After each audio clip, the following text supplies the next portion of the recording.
সে নড়ছে না, কথা বলছে না, এমনকি চোখও খুলছে না।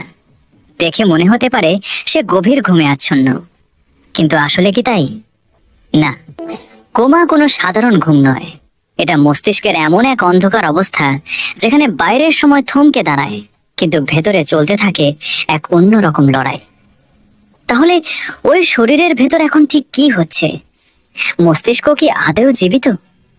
চিকিৎসা বিজ্ঞান বলে আমাদের জাগিয়ে রাখার কাজ করে মস্তিষ্কের আর as, reticular activating system.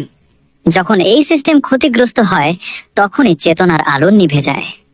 FMRI স্ক্যানে দেখা গেছে কোমার সময় মস্তিষ্কের রিলে স্টেশন বা থ্যালামাস প্রায় নিষ্ক্রিয় হয়ে পড়ে, ফলে শরীরের সব যোগাযোগ ব্যবস্থা বিচ্ছিন্ন হয়ে যায়।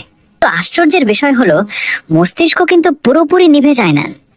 2013 সালে বেলজিয়ামের এক রোগীর কথা ভাবুন। দীর্ঘ 23 বছর কোমায় থাকার পর জানা গেল তিনি সব শুনতে পেতেন, সব অনুভব করতেন, শুধু শরীর সাড়া দিত না বলে তিনি তা প্রকাশ করতে পারেননি। তাই একটি প্রচলিত ধারণা আমাদের ভাঙা দরকার। কোমায় থাকা মানুষ মানেই সে সম্পূর্ণ অচেতন নয়, তার মধ্যে প্যাসিভ অ্যাওয়ারনেস বা পরোক্ষ সচেতনতা থাকতে পারে।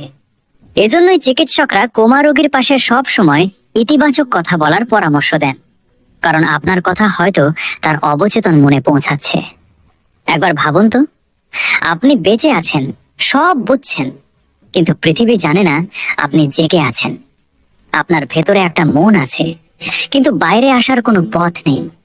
পরের বার যখন কাউকে দেখবেন এমন অবস্থায়, মনে রাখবেন জীবন থমকে গেলেও চেতনার প্রদীপ হয়তো অন্ধকারের আড়ালে ঠিকই জ্বলছে। মস্তিষ্ক কখনো পুরোপুরি নীরব হয় না।